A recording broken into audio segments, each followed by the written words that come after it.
Hostel की छत पर हमारा पहला किस। कॉलेज लाइफ की वो शाम जब सब कुछ नॉर्मल था, पर दिल के अंदर कुछ अलग ही तूफान चल रहा था। आरव, मेरा क्लासमेट, मेरा दोस्त और धीरे धीरे मेरा सबसे करीबी बन चुका था। हॉस्टल में शाम के 7 बजे थे। लड़कियां नीचे कैंटीन में थीं और मैं अकेली छत पर खड़ी थी, कानों में ईयरफोन, पर नजरें बस दरवाजे की तरफ। शायद वो आ जाए। और फिर वो आया। तू यहाँ क्या कर रही है? उसने पूछा, लेकिन उसकी आंखों में सवाल नहीं, बस वो पुराने एहसास थे जो हर दिन गहरे होते जा रहे थे। तू भी यहाँ क्यों आया?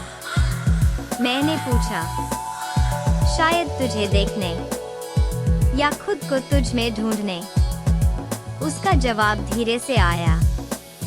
हवा में हल्की ठंडक थी और हम दोनों छत की रेलिंग के पास खड़े थे। इतने पास की सांसें सुनाई देने लगीं।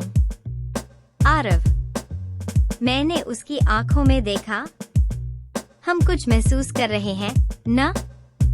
उसने कुछ नहीं कहा, बस मेरा हाथ थामा और धीरे से अपनी ओर खींच लिया।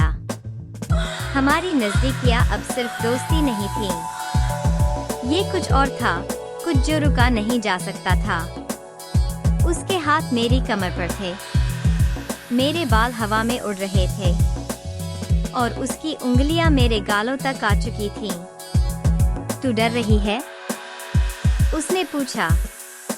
मैंने बस आंखें बंद कर लीं, जैसे इजाजत दे दी हो खुद को उसे सौंपने की। और फिर उसके होंठ धीरे से मेरे होंठों पर आए। पहली बार किसी ने मुझे इस तरह छुआ था। ना जबरदस्ती, ना जल्दबाजी, बस सच्चा एहसास। वो किस, हल्का, गर्म, गहरा, मेरे रूह तक पहुंच गया। हम दोनों वहीं छत पर, बिना किसी आवाज, बिना किसी शब्द, सिर्फ एक किस में पूरी मोहब्बत कह दी थी। जब होंठ अलग हुए, उसने मेरी आंखों में देखा और कहा, अब तू सिर्फ मेरी नहीं रही, तू मेरी जिंदगी बन गई है। मैं कुछ नहीं बोल पाई, बस उसकी बाहों में समा गई। उस रात छत पर हमने किस ही नहीं किया। हमने एक रिश्ता बांधा, एहसासों से, नजरों से और चुप्पियों से। उसके बाद वो मेरी उंगलियां थामे छत से नीचे ले गया, लेकिन मेरा दिल अब भी वहीं था, जहां उसकी सांसों ने मेरा नाम लिया था।